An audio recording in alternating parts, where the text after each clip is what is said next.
It's worth noting that this church tax is still in effect in Germany today, and as it indicates, this tax represents between 8 and 10% on income tax collected by the German government. So that's a considerable tithe, one which is still collected from the German people. And again, looking at the involvement of the Pacelli family with this whole working relationship between fascism and the Vatican, Eugenio Pacelli working with Hitler in 1919, Francesco and Eugenio helping to set up the Lateran Treaty in 1926 to 29, Francesco and his other brothers serving as members of the board of directors on Nogara's investments stemming out of the wealth accruing to the Vatican from the Lateran Treaty, then Eugenio Pacelli helping to negotiate an accord with Nazi Germany in 1933, and this sets up another very lucrative state arrangement with the Vatican, which puts cash into the Vatican's coffers. And again, that Kirchensteuer, or church tax, is still in effect to this day. So, again, the Pacelli family front and center here. Now, eventually, Pope Pius or Cardinal Eugenio Pacelli went on to become Pope Pius XII. Now, it should be noted that even though, and here again there's an analogy that we feel is very important to point out between the relationship between the Vatican and the Church today that was similar to, at least analogous in some ways, to the relationship between the Vatican and elements of the Church during the era of the rise of fascism. Now, just as in Central America today, many right-wing or fascist governments, frankly, because that's what the governments of El Salvador and many of these other countries are, they're explicitly fascist governments with strong ties to the Nazis, as we looked at particularly in Radio Free America numbers 14 and 15 in our series about the World Anti-Communist League. Church people of all kinds, including Archbishop Romero in El Salvador in 1980, are simply being shot to gristle with abandon by the military authorities. Despite this, there has been, despite some equivocation and some at least lip service given to condemning this, the fact of the matter is that the Vatican has essentially turned a blind eye to the murder of its own church people. Although the current Pope, and we're going to take a look at some of his antecedents later in the broadcast, although the current Pope is very, very vocal in his opposition to socialism of any kind, although he's apparently been willing to make accommodations, as we'll look at later in our series, the fact of the matter is he has really been remarkably tolerant of the outright slaughter of many church people in Latin America.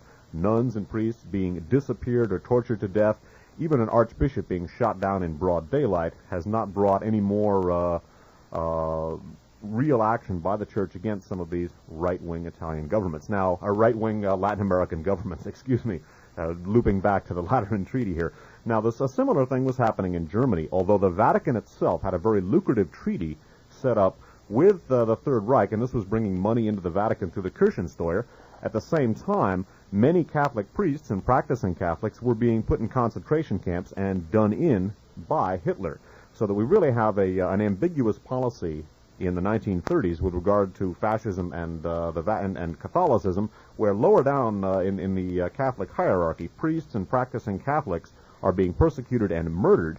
And in fact, the Vatican is at best, although paying verbal, at least paying lip service to condemning to a condemnation of these acts. The fact is that the Vatican is turning a blind eye. At least they were able to for a long time. Now, Pope Pius XII's successor, Pope Pius XI, and of course remember Pius XII is the former Eugenio Pacelli, funder of Hitler and so forth. Now Pius XI eventually could not stomach the persecution of Catholics by Hitler. Because of this, he became increasingly vocal in his criticisms of Hitler and was on the eve of issuing an encyclical condemning Nazism when he conveniently died and was replaced by Pope Pius XII. The former, again, Archbishop and Cardinal Eugenio Pacelli. Pius XII not only refused to continue with the process of that Pius XI was engaged in, of condemning fascism, but Pius XII then basically re-cemented the good relations between the Vatican and the Third Reich. That was just about his first act. In fact, Paul Murphy here says that was, in fact, his first act upon becoming Pope. Now, again, this Pius XII, the former Eugenio Pacelli. Returning to Paul Murphy's La Popessa. Pacelli's first official act as Pius XII was to court Hitler. Despite his elaborate explanation to her of the papacy's need to walk its own chosen path, Pasqualina was infuriated by the condescending message, unquote, that the Holy Father first wrote to the German Führer. From the mid-1930s, Nazi repression of Catholicism in Germany had grown increasingly relentless. Numbers of priests and nuns had been brought to trial upon all sorts of trumped-up excuses, and many had been given stiff sentences. In her eyes, Pacelli's move defied all reason. Hitler himself had publicly denounced the Church and the Catholic clergy. Speaking of clerics in general, Hitler said, "While always talking about love and humanity, they are in fact interested in only one thing, power. Power over men's souls and hence over their lives. The Catholic Church is like a scheming woman who at first contrives to give her husband the impression that she is helpless and guileless, only to take over power, finally holding it so securely that the man has to dance to any tune she plays." Certainly Pacelli's predecessor, Pius XI, in his final days had shown no love of Hitler and the Nazis. In his Christmas message of December 25, 1938, only a month and a half before his death, the old Pope leveled one of the Church's fiercest attacks against any nation. "Let us call things by their true name," Pius XI had said. "I tell you, in Germany today a full religious persecution is in progress. A persecution which does not shrink from using every weapon, lies, threats, false information, and in the last resort, physical force. A lying campaign is being carried on in Germany against the Catholic hierarchy, the Catholic religion, and God's holy Church. The protest we make before the whole civilized world cannot be clearer or more unequivocal." Now, with the old Pope gone, Pacelli seemed lost in vacillation and compromise. Alden Hatch, one of Pacelli's authorized biographers, compared the two popes, claiming they were strikingly different in almost every way. Pius XI was as militant as Pius XII appeared divided and yielding. Of Pius XI, Hatch said, quote, "He had a hard will. He was like a dormant volcano, slow to erupt, but capable of violent bursts of energy." Despite all that Hitler had done to insult and weaken the Church, and even though Pius XI had written a deathbed encyclical calling upon the world to rid itself of Nazism, Pacelli and his circle of hierarchy were of a more conciliatory mind toward Nazi Germany. They took a complete about-face stand to the deceased Pope's unyielding position. In fact, they were actually bending to the Nazi Führer as Pacelli had naively done in helping to subsidize Hitler's rise with church funds 20 years before. The new Pope's militant predecessor in his dying days had so aggressively stirred tensions with Nazi Germany that Pacelli felt it incumbent to offer Hitler an olive branch. The German prelates were effusive in their encouragement and support when the Holy Father announced a new track of papal appeasement toward Hitler. Quote, "The world will see that we have tried everything to live in peace with Nazi Germany," unquote, Pius XII told his ardent clerical supporters. Though Pasqualina had no authority to speak her mind officially, she was ready to burst with anger during the session with the German membership of the Sacred College of Cardinals that Pacelli had called to thrash out a compromise with Hitler. The extremes to which the pontiff and his clerical backers went to placate the Führer were altogether appalling to her. And here's next, we're going to read you the text of Hitler's actual message to Nazi Germany, to Hitler, of Pacelli rather, Pius XII's message to Adolf Hitler upon becoming Pope. And this was his first official act as Pope Pius XII. The message reads as follows. The final text read, "To the illustrious Herr Adolf Hitler, Führer and Chancellor of the German Reich. Here at the beginning of our pontificate, we wish to assure you that we remain devoted to the spiritual welfare of the German people entrusted to your leadership. For them, we implore God the Almighty to grant them that true felicity which springs from religion. We recall with great pleasure the many years we spent in Germany as Apostolic Nuncio, when we did all in our power to establish harmonious relations between church and state. Now that the responsibilities of our pastoral function have increased our opportunities, how much more ardently do we pray to reach that goal. May the prosperity of the German people and their progress in every domain come with God's help to fruition. Given this day, the 6th of March, 1939, in Rome at St. Peter's in the first year of our pontificate." So, as indicated there, with the happiness with which Pacelli apparently was able to deal with Hitler in 1919 was still in effect in 1939, when despite the persecution of the Church in Germany and despite the vehement anti-Nazi attitude of Pius XI, then Pope Pius XII, the former Cardinal Eugenio Pacelli, who'd helped, along with his brother, negotiate who'd helped negotiate the agreement with Hitler in the first place that brought the Kirchensteuer, the same Pacelli who helped, along with his lawyer brother, negotiate the Lateran Treaty, and the same Pacelli who was putting church money in Hitler's hand in 1939, is still basically willing to play ball with the Führer. And, of course, 6 months after this letter, wishing the German nation progress in every domain, The domain that they made progress into was, of course, Poland, an incursion and invasion that Pacelli found himself unable to condemn,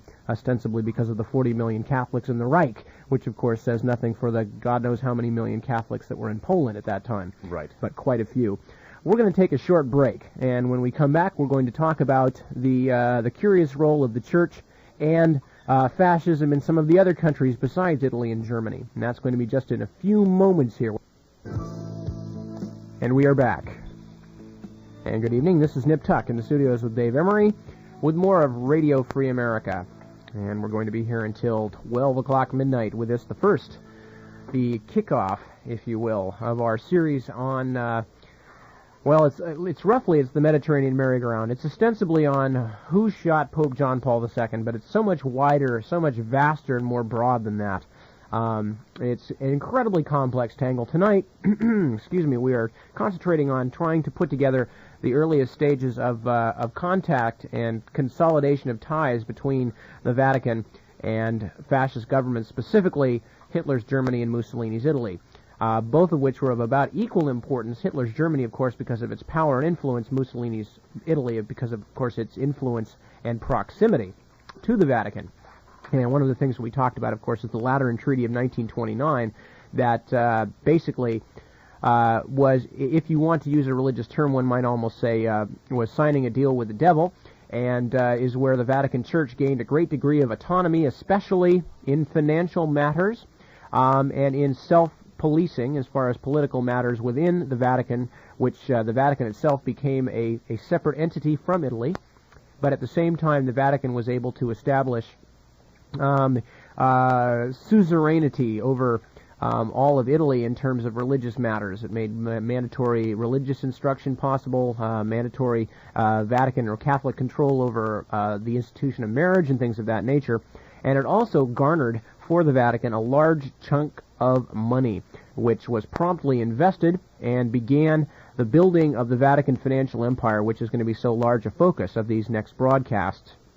Now, in return, the Vatican did not appear to give up much of anything except, as is often in the case with these deals with the devil, one might suggest they gave up their soul. They essentially agreed to step out of the way and let Mussolini and his brown shirts, or his black shirts, excuse me, Mussolini and his black shirts run Italy as they would, and an implicit agreement to also let Hitler and his Nazis run Germany and later most of Europe as they would. And we've seen already that Cardinal Eugenio Pacelli, who was, as Secretary of State, helped to negotiate the treaty with Germany, and whose brother Francesco Pacelli helped to arrange the concordat between Mussolini and the Vatican, that these two brothers, Eugenio Pacelli, later to be Pope Pius XII, already had marked sympathies for the Nazis and was strongly anti-communist himself and felt that communistic atheism, or atheistic communism, take your pick, was the greatest evil in the world. So we're beginning to see the players line up in their slots for that great push forward known as World War II, which brought so much death and destruction to the human race. Again, noting the there we go. There we go. Noting the continuity now of the Pacelli family. Eugenio, Archbishop of Munich, basically Papal Nuncio to Munich, funding Hitler with church funds in 1919. Then the same Eugenio Pacelli works with the church, while Francesco Pacelli, his brother, a lawyer, works on behalf of the Mussolini government to set up the Lateran Treaty. Eugenio Pacelli, by then a cardinal, becomes Vatican Secretary of State, helps negotiate a key agreement between the Vatican and Hitler, which, among other things, provides for a tax on all German wage earners, part of which is turned over to the Vatican, the so-called Kirchensteuer. Okay? Then eventually, Cardinal Eugenio Pacelli becomes Pope Pius XII, and in so doing, he basically reverses the anti-Nazi tendencies of the recently deceased Pope Pius XI. Should also be known, since we're going to be discussing some of the financial and investment aspects of the Vatican, that Francesco Pacelli and many of the other Pacelli brothers became key members of board of directors of Vatican-controlled companies. The money that the Vatican was thus investing had come to it as a result of the Lateran Treaty. Okay, now we've named a couple of specific instances, of course in Italy, where the proximity to Mussolini was inescapable, and where Mussolini's government was a given fact that the Vatican probably could not have done that much about at that point in time. We can even make an excuse for Eugenio Pacelli that he was blinded by his sympathy for Germany that he had first gained as papal nuncio to Germany in the 19 teens and 1920s. However, as we will find out and as we're beginning to discuss, Pacelli's blind eye that he turned towards fascism extended all over the world and sort of begs the question as to whether this could have been isolated incidents due to other circumstances. No, it appears that Pacelli was in fact sympathetic to fascism, or at least very not very choosy about his allies. We're going to read a couple of short sections here from a book called Facts and Fascism, written by George Seldes, S-E-L-D-E-S. This book was originally copyrighted 1943 by In Fact Incorporated of New York. Seldes, by the way, was a very famous anti-fascist writer, one of the best-known political muckrakers of his day. His work was submerged during the McCarthy period, and his efforts have been consequently eclipsed. But he was one of the real giants of American political research. Unfortunately, because of McCarthy, his name hasn't survived too much. Yes, Seldes was one of those people who became known by that oh-so-revealing tag phrase, premature anti-fascist, which, if you stop and think about it, has got to be one of the screamers of our era, and in and of itself describes what went wrong with America in the 1950s, that people could be labeled premature anti-fascists and be criticized for that. Anyway, so that's George Seldes, the author of Facts and Fascism. This first segment is in the middle of a discussion about Spain, the takeover of the fascists in Spain under General Francisco Franco, and a fairly complicated discussion of land reform in Spain at that time, but there's one significant portion of this little thing that we want you to note. In its issue of March 19th, 1938, the native fascist Tablet reported that Franco, blessed by the church and called a, quote, child of God, although he had pinned the bleeding heart of Christ on the tunics of the bloodthirsty Moors, some 150,000 of whom had been imported to do most of the fighting, that is, in the Revolution, had given a total of 17,000 acres of land to the peasantry of Spain.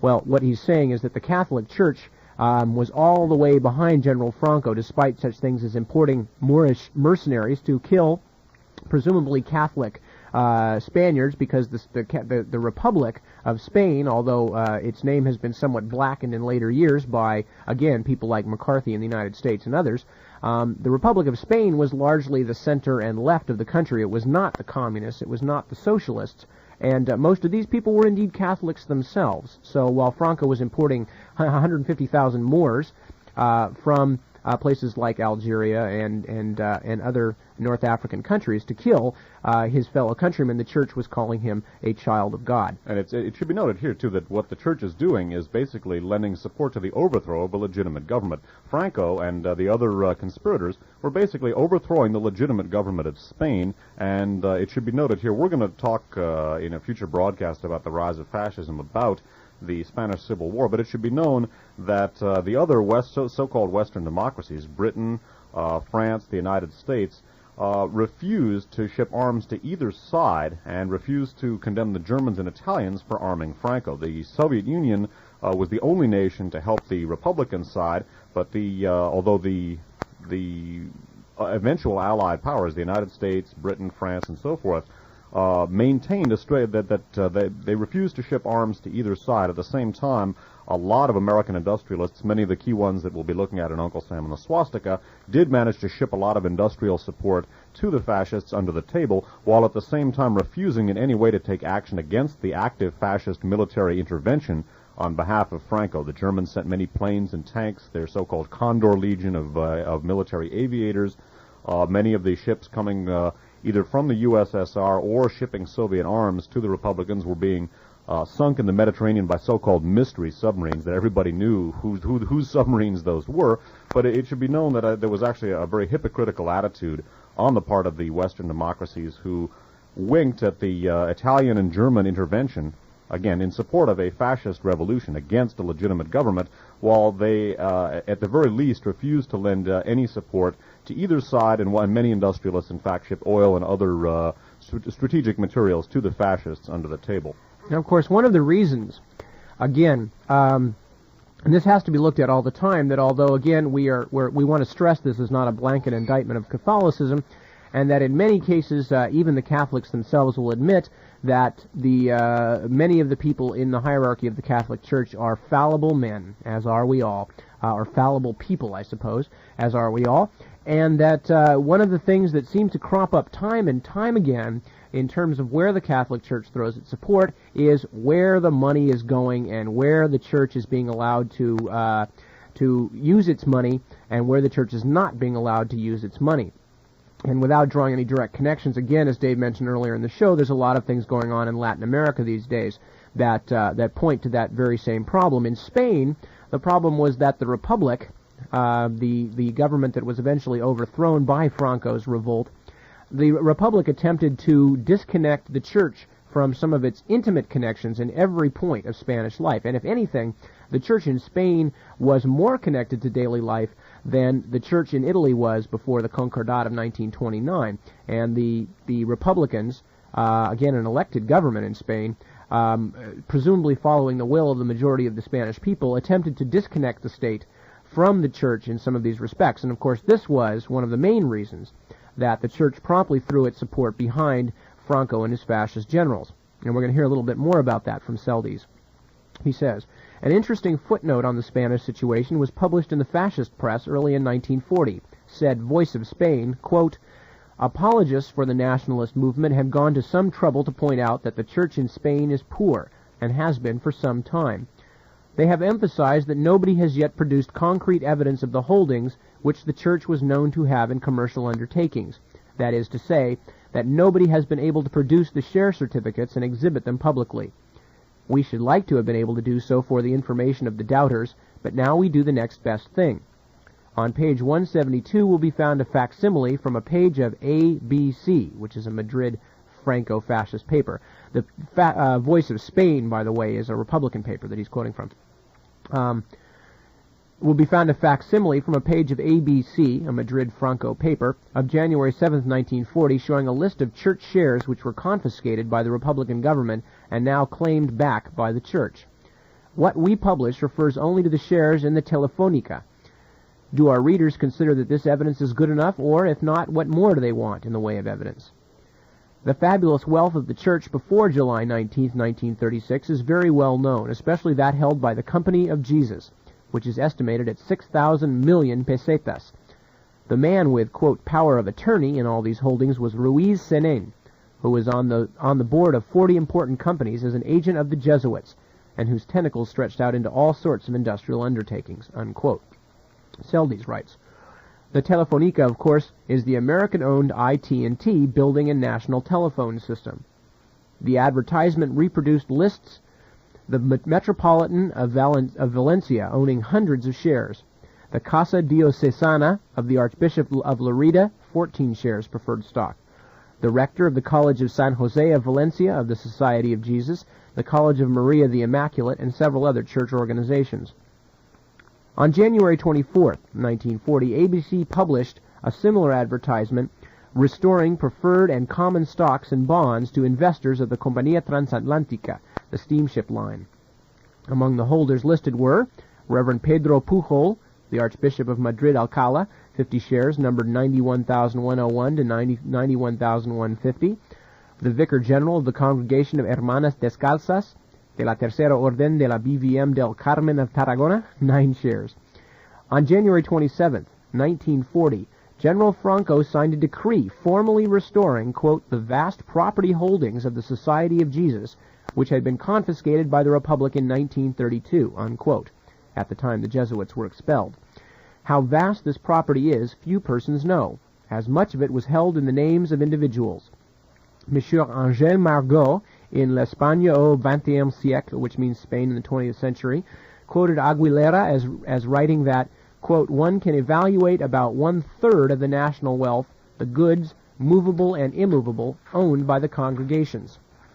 The North Railroad, the Transatlantic Company, the orange groves of Andalusia, the mines of the Basque provinces, and in the Rif, many factories in Barcelona are under their open or occult direction. The Republic of 1931 had separated church and state. The church supported the fascist side in 1936.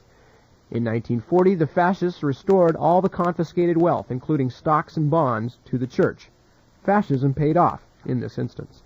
Okay, so again, the Vatican as a financial and industrial investor and entrepreneur stems from the Lateran Treaty of 1929. Among the foreign investments which the Vatican has been involved in here concerns many of the public utilities of Spain, largely because of the immense church holdings and also obviously the ideological aspects.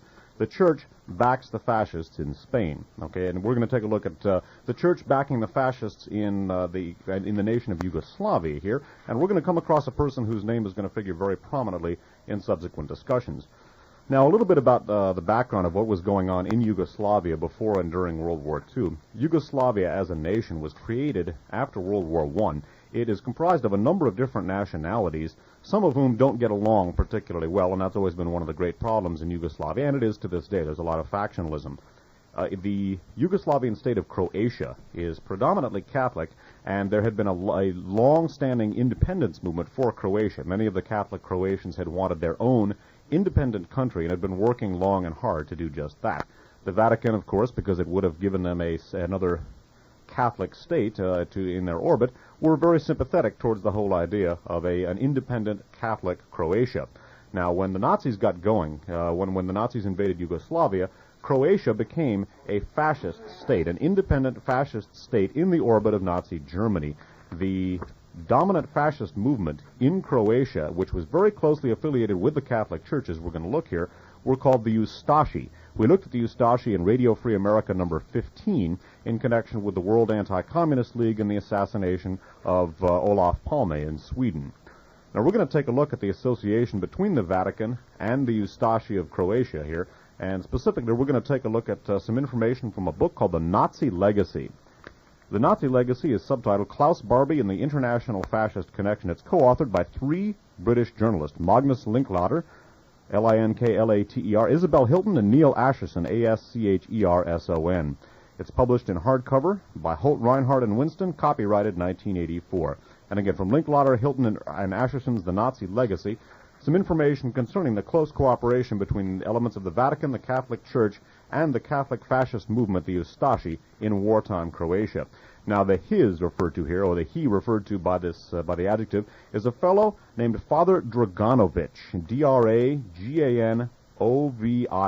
We're going to come across Father Draganovic here later in the broadcast. He's going to be a key person with regard to setting up a Vatican-supported exit for Nazis from Europe to Latin America. In this case, though, the discussion here concerns the affiliation between the Church and the Ustashi and Father Draganovic's role as Vatican envoy to the Ustashi here. From the Nazi Legacy, reading as follows. Most of his attention was given to fleeing members of the Croatian terrorist organization, the Ustashi, rather than specifically to Nazis. And it is perhaps for this reason that, in the intense debate over the Vatican's attitude to the Nazis, his role has been overlooked. Yet the Ustashi and a few of the Croatian priests who supported them committed war crimes so terrible that even today, in the full knowledge of the Nazi Holocaust, they have a deep capacity to shock. Under the leadership of the puppet dictator Ante Pavelic, who established the independent fascist state of Croatia in 1941 with its capital in Zagreb, the Ustashi carried out a calculated campaign of genocide against more than 2 million Serbs of the Orthodox faith. By the way, the Ustashi here were anti-Jew, anti-Semitic, anti-Serb, and anti-Gypsy chiefly.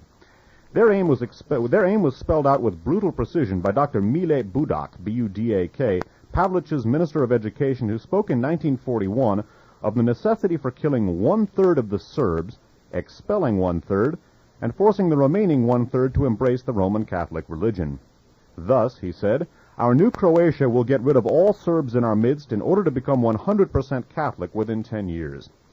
Pavelic himself set his stamp on the campaign when he addressed Ustashi troops in Zagreb, and in the course of a manic speech announced, "A good Ustashi is one who can use his knife to cut a child from the womb of its mother," unquote. From June of 1941, bands of Ustashi roamed the countryside of Bosnia with knives, bludgeons, and machine guns, slaughtering men, women, and children.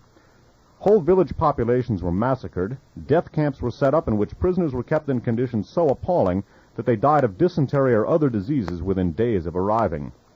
In one camp, prisoners were bound together by wire and taken to the edge of a precipice where one of them would be pushed over, dragging the others with him. Then hand grenades would be lobbed down onto the broken bodies. Pavlich's instructions were often obeyed to the letter, with guards attempting to outdo each other in the savagery of their executions and the desecration of bodies. There was often no burial at all following a massacre. Even German officers who had seen extermination camps in Poland were horrified by what they witnessed. One who was taken round the camp at Zemun, where a prison population of 70,000 had been reduced to 20,000 in a matter of weeks, was told by the camp commandant, quote, "We Ustashi are more practical than you. You shoot, but we use hammers, clubs, rope, fire, and quicklime. It's less expensive," unquote. Some of the atrocities were carried out by or under the supervision of Catholic priests, with the Order of the Franciscans often among the worst offenders. They included a Franciscan who was commandant for 6 months at the concentration camp of Jasenovac, where tens of thousands of prisoners died, and another at Alipasan Most, where a massacre of 180 Serbs was recorded. The only alternative was forcible conversion to Roman Catholicism. Often whole villages would be received into the church by a single priest, with armed Ustasha guards looking on. But occasionally, with redoubled horror, a congregation of newly converted Catholics would be hauled from the church and shot anyway. The Bishop of Mostar, reporting directly on these atrocities to the head of the Croatian church, Archbishop Stepanak, we're going to talk about him in a minute, in Zagreb, said, quote, "They go to Mass, they learn the Catholic catechism, they have their children, they have their children baptized, and then, while the new converts are in church attending Mass, they seize them, young and old, men and women, drag them outside and send them to eternity in droves," unquote. Interrupting briefly, Archbishop Stepanak was actually a representative in the Croatian Congress, for which he was imprisoned as a war criminal by the post-war Yugoslavian government. Continuing here. This, then, was the regime that Draganović represented in Rome. That he was a fervent Croatian nationalist is not in doubt. Though his background was that of scholar-priest, he had edited the General Register of the Catholic Church in Yugoslavia in 1939 and was, at the same time, a director of Oriental Studies at the University of Sarajevo and secretary to the Archbishop there. His role in Rome assumed a strong political slant. He had become an ecclesiastical advisor to Pavlich's regime in 1941, then went to Rome in 1943, where the Croatians hoped that his close contacts with the Vatican would be useful in the promotion of the Croatian cause and the boosting of the uncertain reputation of Pavelic himself. In this, he may have been at least partially successful. Although the Vatican kept the Pavelich's regime at arm's length in its diplomatic relations, Pope Pius XII never uttered any direct condemnation of Croatian atrocities, restricting his statements to general observations on human rights. When the British minister to the Vatican in private audience ventured to draw his attention to events in Croatia, the Pope referred to Pavelic as, quote, "a much maligned man," unquote.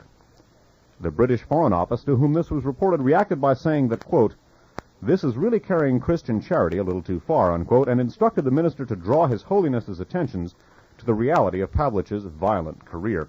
So, reviewing briefly this section we've just looked at, the fascist, overtly fascist, and to the Nazis even excessively brutal regime of Ante Pavelic and the Ustashi in Croatia not only had the active cooperation of church orders, some of whom actually became concentration camp heads, but was winked at by the Vatican, and in fact Father Draganović here, who we're going to look at later on in the broadcast, was an ecclesiastical advisor from the Vatican to the Pavelic regime. And this aforementioned Archbishop Stepanak, imprisoned as a war criminal by the post-war Yugoslavian regime, was actually a representative, was seated in the Croatian Congress. We're going to come back to both Father Draganović and Archbishop Stepanak later in the broadcast. Okay, now, moving on here, basically from, we're going to move on through the war years, and we're going to move on to an incident which is somewhat speculative in nature, but again, looking at some of the clandestine maneuvering with regard to U.S. intelligence, fascism, and the Vatican here. We're going to read about a very provocative incident. Again, this is not definitive, but we're really sort of tossing this out by way of, as we like to say, food for thought and grounds for further research. We're reading now from a book called The Last Hero. That is about Wild Bill Donovan, the head of the OSS, America's wartime intelligence agency. It was published in hardcover in 1982 by New York Times Books, authored by Anthony Cave Brown. And I would also point out that Cave Brown's The Last Hero is now out in soft cover. So take note of that fact, because it's an excellent book, and it's crammed with information, like many of the others, now out in soft cover. What we're going to be dealing with here are some curious events involving diplomatic negotiations between the Nazis, the Vatican, the U.S., the British, and possibly the Vatican-inspired opening of the Western Front to the Western Allied armies in order to prevent a Russian occupation of Germany. Reading now from The Last Hero by Anthony K. Brown.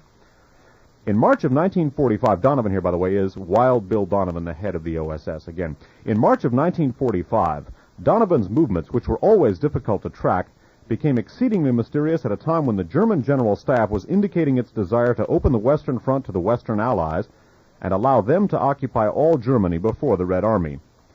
At least in part, these approaches derived from WJD's special connections at the Vatican. WJD is William Donovan, by the way.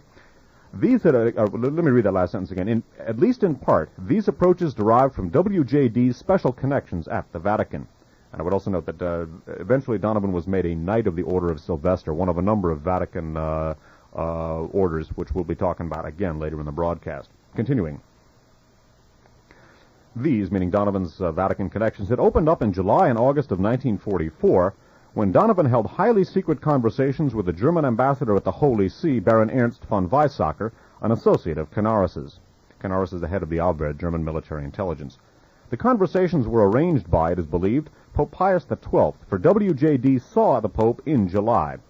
And following the talks, the contact between Donovan and Weizsäcker was maintained, as the Donovan papers show, by Colonel Joseph Rodrigo, a regular Army intelligence officer who had transferred to the OSS and was stationed in Italy.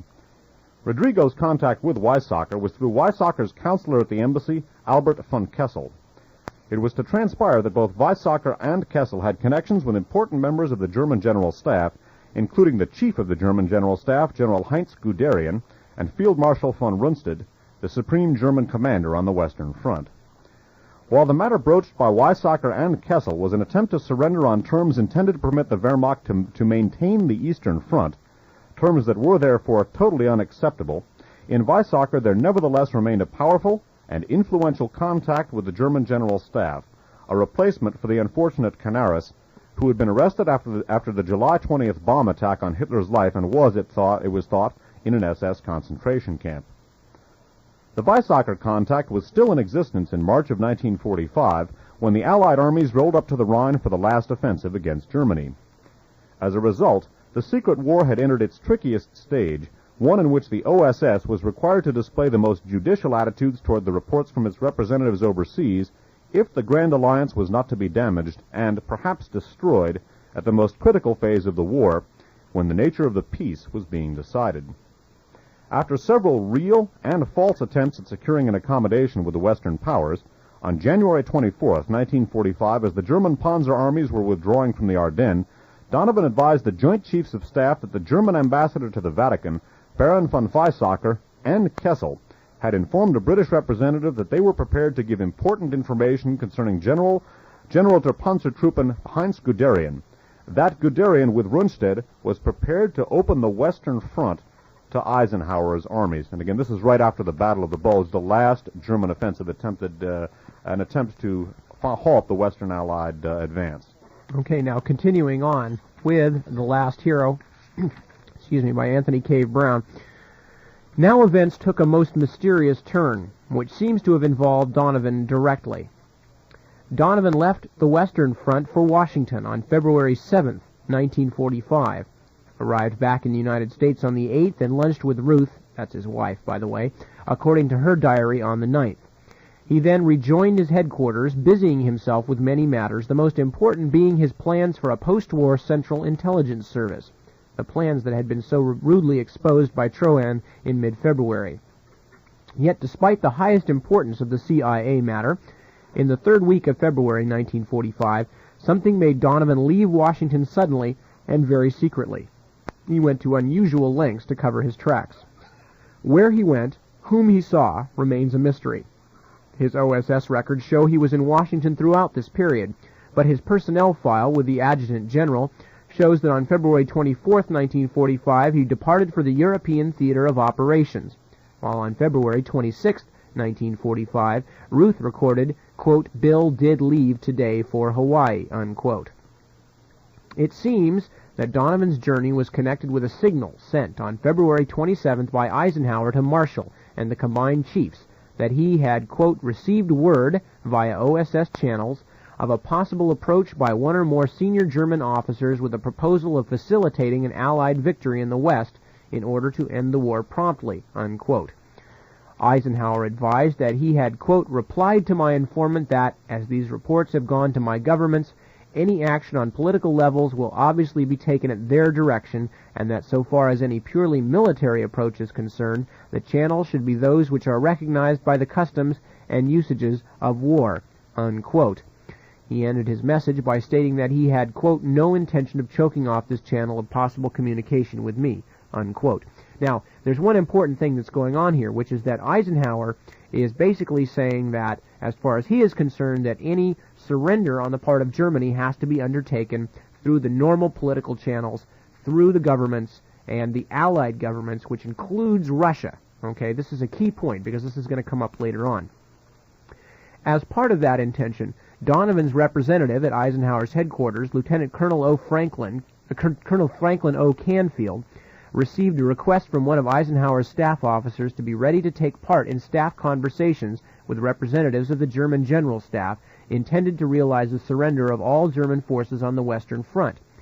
Canfield was to recall that he was not told where the conversations were to be held or with whom they were to be held. He held himself in readiness for several days, and then, quote, so far as I was concerned, the lines went dead, and I heard no more about the conversations, unquote. The question, therefore, was whether William J. Donovan flew to Europe to take over the contact. Nobody could be sure because of the mystery that always attended Donovan's journeys. As Robert Joyce was to state, quote, Donovan was always flying in unannounced without saying where he had come from. Our long association seems to have been confined to meetings between the two of us between 1 a.m. and 4 a.m. on some highly secret political matter. And then he would vanish in his DC-3, end quote.